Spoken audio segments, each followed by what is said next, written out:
This is Emily Herman, the CU Coordinator for the Maryland Acupuncture Society, and I am excited to be here with Jennifer Brown, a certified Feng Shui consultant and lecturer to healthcare workers nationally.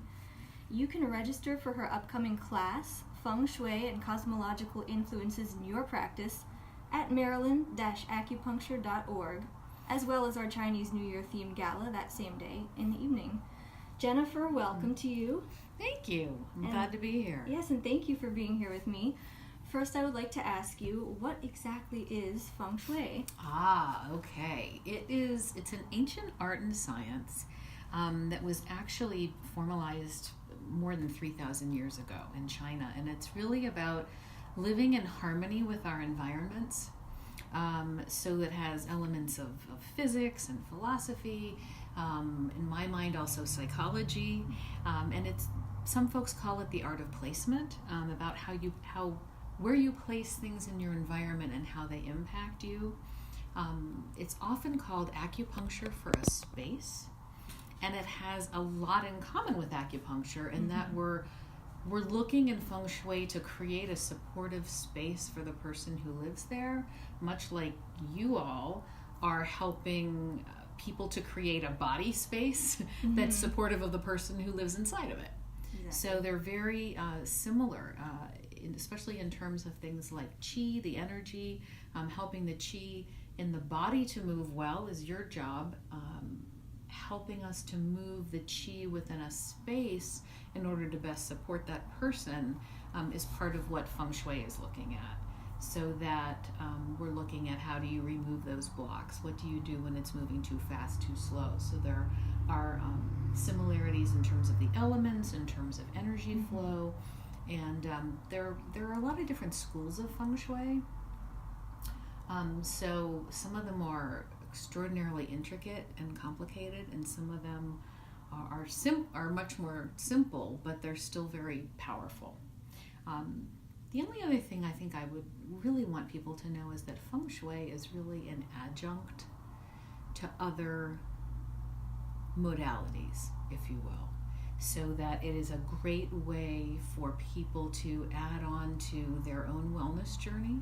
It's another tool for them to use, but it's not the single thing. It's not, oh my gosh, I'm on the brink of divorce and I'm going to move this vase over here and it's magically going to fix things. Right. It's one more thing to kind of add to your own toolbox of how do you make things better and live a more vibrant life. Very interesting. Well, it is the fourth branch of Chinese medicine, so it naturally hails from that philosophy, that worldview. And what are some things about arranging indoor spaces for optimal flow of energy that people might not expect? We might think that clearing clutter and having living elements such as plants in a home can be good for the energy, but what is something that might surprise students of Feng Shui? Well, let's take your example of the plants for a second. Yes, it is wonderful to have things that are thriving and living in our environments. And so sometimes folks will think, okay, well, I'm just going to add a bunch of plants. And I've done Feng Shui. And I think it's important to look at some of the specifics. What kind of plant? Where are you going to put it? If you take a plant like a cactus that's very spiked and that has very kind of spiky energy, and you're sleeping next to it in your bedroom, and you're wondering why you're not sleeping well, and you're thinking, oh, but I Feng Shui'd things. Yeah. So I think that sometimes the folks get the general message, but there are really some very specific ways in which those more general ideas need to be implemented. Decluttering is certainly really important, but a beautiful basket that has a whole bunch of clutter inside of it is still a whole bunch of clutter inside of a pretty basket. So sometimes those more global tenets that people learn, sometimes folks are surprised that there's really more specifics underneath that really need to be, people need to take a look at. Right. I think another thing that sometimes surprises people is that good Feng Shui doesn't mean you have to have Asian decor. Yes. It doesn't mean that it has to be minimalist. It's really about taking what you have, what you love, creating a space that suits your needs, but that utilizes the principles of Feng Shui to make that space as supportive as possible for you. Very good. So 2019 is the year of the Earth Pig in the Chinese zodiac. Mm-hmm. What are some characteristics of this Earth Pig energy? Well, certainly the Earth energy Yes. piece of it coming in for 2019, I'm excited about because Earth energy is a bit more stable and supportive and calm. Mm-hmm. And I think we could all use some of that right now in the Amen. world. Yes. To have a little more calm energy. At the same time, the pig is some water energy. So when you combine the water and the earth, you can have a really, muddy situation. Mm-hmm. And so things can become a little bit muddy. So I think the idea of really a steady pace moving throughout the year, no rash decisions, no taking really extreme chances, particularly around health. Yes. But just kind of, making a plan and following things through. I know my colleagues who practice flying star Feng Shui. It's a particular, very intricate kind of Feng Shui. It's not the particular kind that I practice. Mm-hmm. But a really happy note is they're talking about the prosperity energy this coming year being in the center.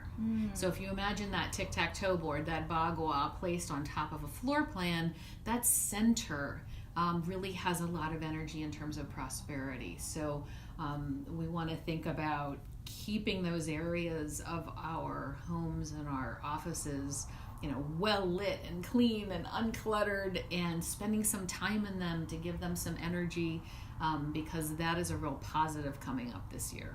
Very nice. So is there anything we can do to prepare for the Chinese New Year? Oh, yes, there is. And there are several things that I'll be chatting in the class about, things that can be done once we get closer to it, because the class will only be a couple of days before Chinese New Year, and Yes. so there's some things that we can work on then. But the good news is you've got a couple of weeks until then to do some things. And what I would suggest is taking even 10 or 15 minutes a day now to look through the spaces where you spend a lot of time.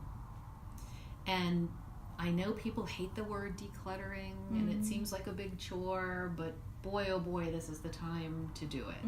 And you will feel so much better when that is done. And if you divide that into little chunks, it can make it a lot easier. That's a good idea. So if you're looking for, things that are broken, things that you don't need anymore, things that you really don't like, of when you want to welcome that new energy in and be doing things with the things in your environment moving into a new year, you want to make sure that the things that are there are the things that you want.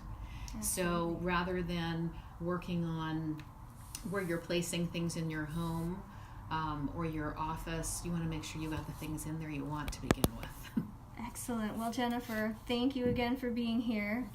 And to our listeners, remember you can register for this class and the gala on February 2nd at maryland-acupuncture.org.